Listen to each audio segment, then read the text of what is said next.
Hello, this is Chops, and welcome back to my channel where we talk about the lore of the Android universe. In this episode, we're going to talk about Gmods. Gmod stands for genetic modification and is controversial in the real world today, where scientists have been adding, removing, and manipulating genes in bacteria, plants, mammals, and other organisms for purposes of science.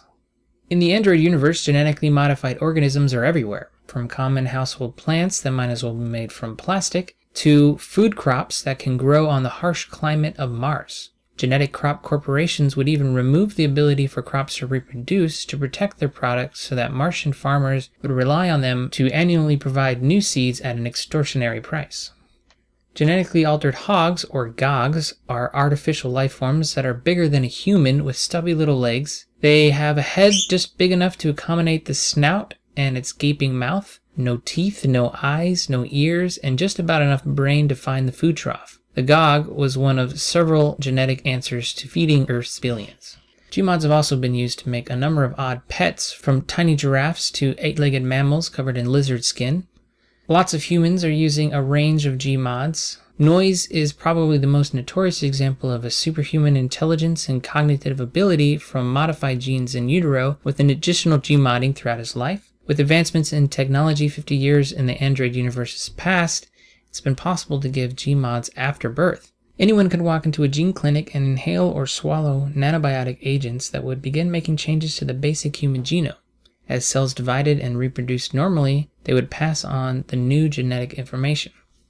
Gmods were used for security and military, like Reina Roja, who also used her cyber enhancements to make her stronger and faster freedom fighter than a normal human.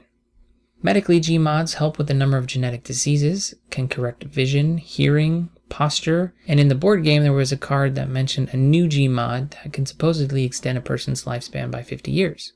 There are mentions of poorly applied Gmods not taking and side effects that sometimes they might cause. For example, you might enhance your muscles to be able to pick up a bus, but end up with broken bones from the weight. A majority of Gmods are used to fix a person's appearance. They mod out any physical traits that make them stand out. You can change your height, eye color, hair color, or even skin color, take years away from your looks, or make your hair shine and sparkle through a month or so of genetic therapy. Commissioner Dawn is an example of a person that has a perfect Gmod chassis down to the sculpted eyebrows.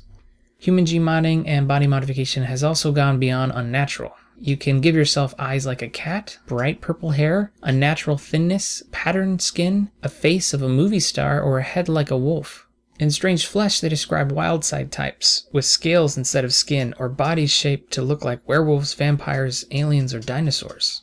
Well, that about sums up this episode. I'm going to base this episode's deck on the quote from Quetzal, "Why should we be slaves to our genetic heritage?" It's really not going to be a good deck because I decided to make the thematic choice of using Darwin but excluding cyber mods like E3 implants, cyber feeder, and spinal modem, which I would like to use in that kind of deck. Instead, we'll be using inject, stim hacked, and stim dealer. Self-modding code and personal touch also seem like they would match. And since it's Quetzal, I think it would make sense to also add peacock.